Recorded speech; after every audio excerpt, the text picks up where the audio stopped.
వంటొచ్చిన వాళ్ళు అన్నము, కూర, రసము ఇలాంటివి చేయడానికి ఇబ్బందే పడరండి అసలు. ఇలాంటి స్నాక్ రెసిపీస్ చేసేటప్పుడు చాలా ఇబ్బంది పడతారు. అందరికీ స్నాక్ రెసిపీస్ రావు అండ్ పర్ఫెక్ట్గా అయితే కుదరవన్నమాట. సో నాకు కూడా అలాంటి ప్రాబ్లమే ఉంది. మీలో ఎంతమందికి ఇలాంటి ప్రాబ్లం ఉందో చెప్పండి. అలాగే నేను ఈరోజు వచ్చి పాస్తా చేయాలని అనుకున్నాను.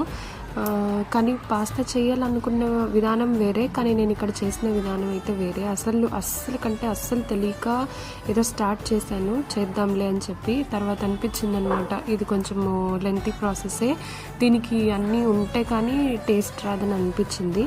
అందుకే ఇంకా సింపుల్ ప్రాసెస్లో అయితే చేసేసాను, లైక్ మ్యాగీ లాగా చేసేసాను అనమాట 2 minutesలో.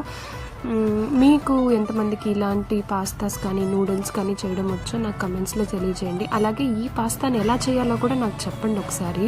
నేను మీ విధానాన్ని ఫాలో అయ్యి నేను ఈసారి వీడియో తీసి పెడతాను. అంటే నాకు తెలుస్తుంది కదా, ఐడియా ఉంటుంది కదా ఎలా వస్తుందో ఏంటో. నేను ట్రై చేస్తాను. ఇప్పటి వరకు నేను బయట పాస్తా ఎప్పుడూ తినింది లేదు అండ్ ఇంట్లోనే ఇలా చేసేస్తూ ఉంటాను సింపుల్గా. ఇంకా పిల్లల విషయానికి వస్తే ఎలా చేసినా నచ్చుతుంది ఇలాంటి స్నాక్ ఐటమ్స్. సో మా పాపకు కూడా నచ్చింది అనమాట. ఒక